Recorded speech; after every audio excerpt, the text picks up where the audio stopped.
Et salut tout le monde, c'est Dromiflo, j'espère que vous allez bien. On est parti, on va parler du Day 2, Week 2 de la LEC et on va parler bien sûr des deux matchs. Le GX contre SK et le KC contre Navi. Donc déjà les GX, SK, on savait que ça allait être potentiellement une purge pour les deux équipes et pour les spectateurs. Mais on va quand même les débriefer parce que c'est important quand même qu'on débriefe toutes les games et que tout le monde soit sur un pied d'égalité.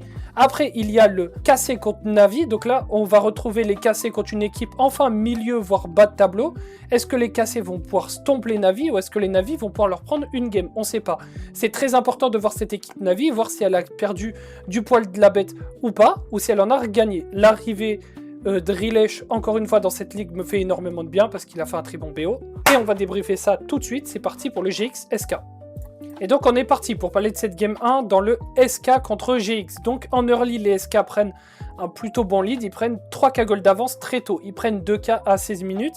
C'est plutôt pas mal. Après, ils vont tous rock comme des cons. Et le match, ça va être une purge. Mais quand je vais vous en parler, c'est vous allez voir au fur et à mesure du temps. C'est une purge. C'était le pire match de LEC. Mais on va quand même débriefer tout ça. Mais en early, ils prennent un lead. En mid-game, ils re-roll leur lead. Et en late-game, ils ont un lead et ils font rien. Ils n'arrivent pas à push, ils n'arrivent pas à avancer, ils reculent. Mais en fait, on sent aussi que les GX ne veulent pas tant avancer que ça. C'est hésitant, ça tente pas à rentrer. On sent qu'ils font la formation Tortus et GX pour juste scale. Why not? Et en fait, à la fin de la game, ils vont se retrouver sur le Drake. Et ils vont perdre le Drake lamentablement. Et les SK vont prendre ce Drake. Donc ils vont prendre la Soul. Après ils vont prendre un Nash. Les SK finissent pas avec ce Nash. Encore une fois. Donc ils refont un Nash après. Ils chopent Elder. Ils finissent pas. Ils refont le Nash. Donc le deuxième Nash. Et là ils réussissent à finir avec la Wavebot. La game était vraiment intankable. Et qu'est-ce qu'il faut parler du côté GX? C'est que je pense premier degré qu'avec Noah au niveau du bot, il gagnait cette game et je pense que les changements de GX sont des downgrades. Je ne vois pas Oscarinin plus fort que Lot, il fait pas grand chose de mieux que Lot. Et dans le deuxième sens, je ne vois pas Flackhead plus fort que Noah. Genre je pense que Noah en saison régulière est bien plus fort. Et on sent Jackies aussi vraiment absent. Il s'est fait bouger au niveau du mid. Slowq qui fait des plutôt bonnes games. Et le Corki des SK, pour moi, est plutôt bien draft. On sent qu'il peut bien se balader dans les teamfights. Il peut mettre beaucoup de Bertha. Mais attention, parce qu'il pouvait se faire one-shot assez vite. Et il y a plein de moments où il s'est fait one-shot. Mais on va passer à la game 2. Potentiellement, la game 2 nous réserve beaucoup plus de surprises. Et c'est parti, on va résumer la game 2. Parce qu'en early, les GX arrachent totalement les SK. C'est un no match. Mais en fait, ce qui va se passer, c'est que les GX, ils vont avoir du mal à avancer. Et c'est ce qu'on va parler dans toute cette game, c'est les accélérations des deux équipes sont vraiment médiocres. Mais dans le sens où la GX arrive au Nash avec 8 cagoles d'avance. Et je me suis dit, bon, ils vont faire le Nash, ils vont plier la game, ça va être bon. Et les GX roll un Nash. Bon, je me dis, bon, c'est pas grave. Deuxième, donc ils retentent de faire le Nash après. Ils se font steal smite par le Nocturne et ils doivent tous reculer. Et du coup, il se passe que les SK reviennent. Ils étaient 8000 gold derrière ces SK. Maintenant, ils sont plus que 2000. Et en fait, toute la game, ça va être ça. Et dans toutes les games, il y a 3 Nash et il y a 2 Elder. La game, elle a duré 40 et quelques minutes. Je vais vous dire ça tout de suite. La game a duré 49 minutes et c'était une purge où le Mundo était intuable. Il faisait que teamfight entre sa teamfight et encore et encore. Et ça s'arrêtait jamais. Et la game, c'était une purge. C'était vraiment chiant à voir. Les SK sont revenus even, mais n'ont pas réussi parce que manque de dégâts dans leur compo. Et j'aimerais parler de quelque chose. Je ne comprends pas le build de Diopa qui go létalité. Pour moi, tu dois go le build semi-AP auto-attaque dans le sens où, oui, il a beaucoup de dégâts sur le graphe. C'est bien. Mais en fait, quand tu regardes chaque flèche qu'il mettait, il faisait 500, 500, 500. Et pour moi, tu as le peeling pour pouvoir mettre des auto-attaques, et en face, il y a quoi qui peut jump dessus? Léonard et Necton? Allez, au pire, Xin. Mais si tu flash, tu peux au moins mettre 10 autos, et je peux vous montrer plein d'exemples où des teamfights où il met 15 autos, ou même 10 autos avec son Varus, et c'est un Varus Leta, donc 10 autos de Varus Leta, ça peut être 17-18 d'un Varus Attack Speed, tu vois. Je n'arrive pas à comprendre pourquoi, et Bushi lui-même disait que Varus Leta n'était pas fort ATM du tout et qu'il fallait totalement oublier Varus Leta. Ça scale mal avec le champion et c'est pas très design pour Varus ATM. Mais bon, on va dire mea culpa, très mauvaise game des SK, et les GX nous ont servi un plat vraiment réchauffé au micro-ondes, c'était pas beau du tout, mais peut-être Game 3 peut avoir une surprise, parce qu'on revient à 1-1 dans le BO avec cette win de SK. Donc on va parler de la Game 3, et on est parti pour parler de cette Game 3, entre les SK et les GX. Et là, surprise, retour de Yunara Lulu en bot lane, mais les GX, ils vont blind Xayah Rakan. Donc réponse Yunara Lulu qui explose Xayah Rakan. Le Volibear pour Wunder contre Oscarinin, qui ne connaît pas le match-up visiblement parce qu'il s'est vraiment fait arracher dans le match-up. Mais il faut parler quelque chose. En early game, mid game, late game, les SK vont arracher les GX. Et ouais, je ne pensais pas dire ça, ils les ont tués. Genre vraiment, ils les ont égorgés. Dans le sens où, il y a 12-1, 13 000 gold d'avance pour les GX, fini. J'étais choqué. Les GX n'ont pas vu le jour. Et là, je me suis dit, du côté de GX, qu'est-ce que tu fais? Parce que pour moi, les joueurs ont trop été gourmands. Tu entendais des interviews de Isma qui disaient « Oui, mais top 4, on s'en fout. Même top 5, on s'en fout. Faut aller au Worlds. Faut faire des perfs. » Je suis d'accord. Mais moi, comme je disais sur Twitter, et ça, je trouve ça important maintenant, on va prendre cet aparté pour en parler, tu ne peux plus upgrade. Dans le sens où si tu reprends Noah et tu reprends Lot, si tu fais...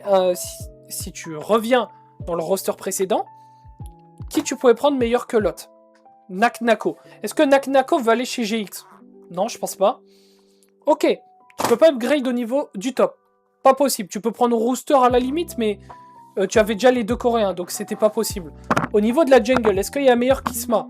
Non, pour du top 4, c'est très bien Isma. Tu pouvais prendre Sheo, mais je pense qu'Isma est mieux que Sheo. Imo. Et en plus, je suis fan shifter, c'est pour dire que je préfère Isma à Sheo. Au mid, est-ce qu'il y avait meilleur quelqu'un que Jackies? Potentiellement que tu pouvais choper des Coréens, mais si tu gardes Noah et Junobot, tu ne peux pas faire ça. Donc, bah Jackies c'est bien. Tu pouvais pas prendre... J'ai pas en tête d'autres joueurs fine autres que Jackies. Et Jackies, c'est pas horrible aussi. Genre, il roule sa bosse, ça va. Et au bot, Noah June, c'était bien. Pourquoi prendre Flackhead? Parce que Flackhead, c'est un downgrade. Oscar, je suis désolé, mais là, les games que je vois, mais c'est très clairement un downgrade. C'est quoi ces games? Il y a des games de Lot où je me disais, il a la lucidité de Pick Horn. Ce mec, il prend le bleu de travail et il roule sa bosse, il fait ce qu'il a à faire. Il a jamais été impressionnant, on n'a jamais été en mode « Waouh, Lot, les gars !» On n'a jamais été comme ça quand on a vu une game de Lot. Par contre, quand on voit on est rarement aussi avec Lot, on est rarement en mode « Putain, je vais casser le bureau !» Il a solo lose la game, ça lui est déjà arrivé. Mais là, Oscar, il fait des games pourris. Ce qu'il propose, c'est de la merde. Il propose pareil que Lot. C'est blanc bonnet, bonnet blanc. Donc, ok, ça relance la dynamique de l'équipe. Ouais. C'est en fait, tu casses la construction que tu avais depuis le début de ton roster pour un nouveau joueur où tu dois tout reconstruire. Ok, bah pourquoi pas. Pour moi, GX sont plus partis pour faire top 5-6 que pour refaire le top 4 qu'ils ont fait avant. Donc bon, pourquoi pas, ils ont été gourmands parce que pour moi, GX, encore une fois, n'a pas le pouvoir attractif pour amener des bons joueurs. À partir de là, tu ne peux pas upgrade. Tu peux pas upgrade, t'es pas attractif. C'est que tu sois dans Vitality ou dans GX, pour moi, c'est la même chose. Et potentiellement, Vitality a plus d'argent. Donc bon, comment tu veux amener des joueurs si à côté de toi, tu as des équipes qui ont le même pouvoir attractif et ont potentiellement plus d'argent? Tu ne peux pas. Mais bref, on va passer au prochain BO. C'était une purgeuse BO. Bravo à SK, première win, blablabla. C'était cool. Merci quand même pour la Yunara Lulu. J'ai aimé voir le retour de Yunara Lulu qui m'avait plutôt manqué. Imo. On est parti pour le deuxième BO entre les MKOI et les... entre les KC, pardon, et les Navi. Allez, c'est parti. Et on est parti pour parler de la première game entre les KC et les Navi. Donc en early game... Ouais, j'ai un peu changé parce que je suis vite parti me toucher. Enfin bref, on s'en branle. Les KC se font martyriser par les Navi en early game. Magnifique early game de la part de Rilesh qui est incroyable, phénoménal. On est dans il va commencer à rentrer dans le carré, dans le top 3 des meilleurs junglers de cette ligue. S'il continue à toujours overperf avec des équipes comme ça, parce qu'il est vraiment pas aidé Rilesh. Mais on va en parler plus tard. Donc...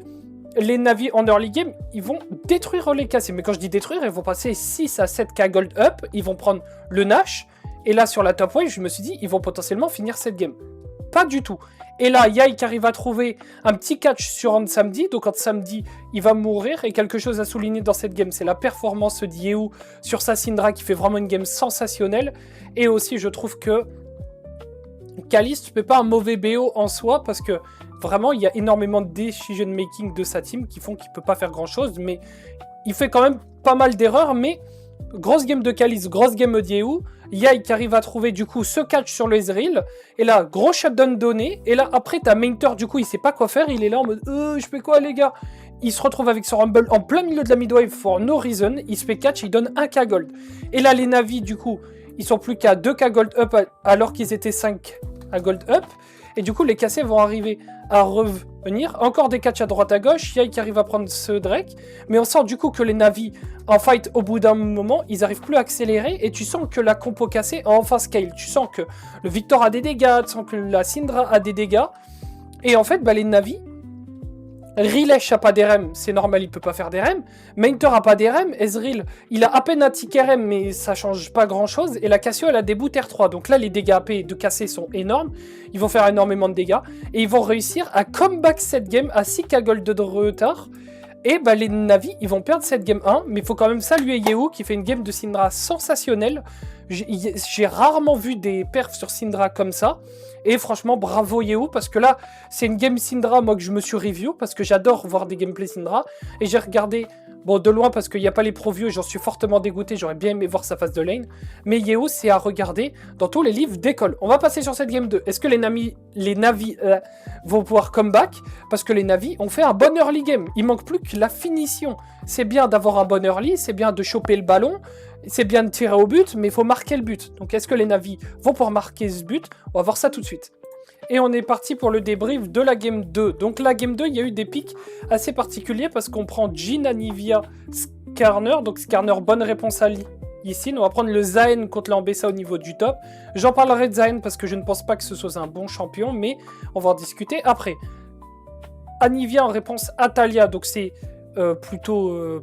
bof, je pense, du côté Anivia, parce que Taliyah roam plus vite. Enfin, ils ont piqué Taliyah après Anivia, de toute façon, je me suis gouré. Mais, donc, ils se retrouvent avec Jhin Leona au niveau du bot, c'est fine. Match-up Anivia-Taliyah au niveau du mid, c'est pour Taliyah, mais l'Anivia peut quand même tuer si la Taliyah se respecte, parce que Taliyah est un champion immobile, donc tu peux te faire chunk assez facilement. Skarner dans Lee-Sin, c'est bien du côté de Skarner, mais Lee-Sin peut détruire la game en early, donc il faut arriver à tanker le relais avec Skarner, et après, tout va bien. Et le Ambessa contre Zayn, moi je veux parler de Zayn, parce que ok, peut-être Zayn, potentiellement, gagne contre Ambessa. J'ai pas trop la data du match-up, donc je vais pas en parler. Mais en fait, Zayn en head-game, à part quand il y a plein de mêlées, c'est vraiment pas ouf.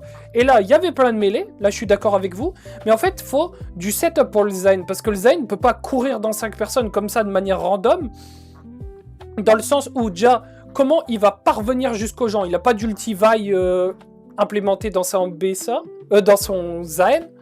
Donc il faut déjà qu'il arrive au joueur adverse. Donc déjà il se fait bien chunk avant. Une fois qu'il est arrivé, il peut mettre quelques dégâts, il va proc le passif. Mais il est contre Anivia, mais il est contre Skarner, mais il est contre Jhin. Donc en termes de contrôle, il y en a beaucoup trop. Et il y a de la range. Est-ce qu'il veut forcément taper Leona, Skarner, Zayn? Pas tant que ça en fait, mais il peut taper ceux qui peuvent taper. Et en fait, ce qui s'est passé, c'est que les Navi prennent un lead en early. Donc là, les Navi jouent bien, il n'y a pas grand-chose à dire. Mais en fait, déjà, Kana fait une très bonne lane contre Mainter, je trouve. Mais les cassés fight 40 fois mieux que les Navi. Ils prennent le dessus sur les Navi grâce à beaucoup d'individualités très fortes. On va parler de Kana qui est fort en teamfight. On va parler d'Yehou qui, encore une fois, montre qu'il est 40 fois ce que Poby est en termes de tous les aspects de la mid lane. Parce que Poby est très fort en laning phase, mais en teamfight, il est beaucoup moins fort qu'Yehou. Mais en fait, Yehou, le match en laning phase, voire il est plus fort.